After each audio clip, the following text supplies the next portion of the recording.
Hello hi friends, మీరు తమ్నీళ్ళు చూసే ఉంటారు.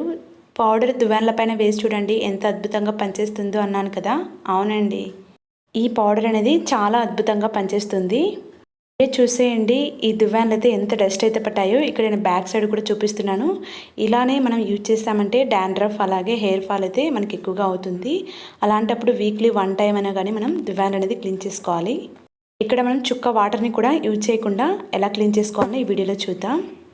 పౌడర్ మొత్తం ఈ దువ్వెనల పైన చల్లేసుకోవాలి. ఆ తర్వాత ఓల్డ్ బ్రష్ని తీసేసుకొని, ఇక్కడ మనం ఎక్కువ శ్రమ కూడా అవసరం లేదండి. కొంచెం కొంచెం పౌడర్తో ఇలా మనం కొంచెం ముందుకు ప్రెస్ చేసామంటే అందులో నుంచి డస్ట్ అనేది ఈజీగా కింద పడిపోతుంది. ఇలా బ్రష్తో కొంచెం కొంచెం ఇలా ప్రెస్ చేస్తూ అంటే ఈజీగా అందులో నుంచి డస్ట్ అనేది మనకి రిమూవ్ అయిపోతుంది. ఈ క్లీనింగ్ అనేది చిన్న పిల్లలైనా చేసేయచ్చండి. చూసేయండి ఎంత ఈజీగా 2 సైడ్స్ క్లీన్ అయిపోయిందో. మనకి టైం లేనప్పుడు ఇలా పౌడర్తో క్లీన్ చేసేసుకున్నామంటే అప్పటికప్పటికైనా చేసేసుకోవచ్చు. చూసారు కదా ఎంత ఈజీగా క్లీన్ అయిపోయిందో. ఈ విధంగానే ఇంకొక దువ్వెన కూడా ఇలానే మనం క్లీన్ చేసేసుకున్నామంటే ఈజీగా క్లీన్ అయిపోతుందండి. ఇక్కడ నేను అన్ని దువ్వెనలను క్లీన్ చేసి మీకు చూపిస్తున్నాను. చూసేయండి ఎంత డస్ట్ అయితే ఇందులో నుంచి వచ్చేసిందో. ఈ టిప్ మీరు కూడా ట్రై చేసి ఎలా అనిపించిందో కామెంట్ చేయండి. అలాగే ఈ వీడియో నచ్చినట్లయితే ప్లీజ్ లైక్ చేసి, షేర్ చేసి, సబ్స్క్రైబ్ చేయండి. Thank you for watching.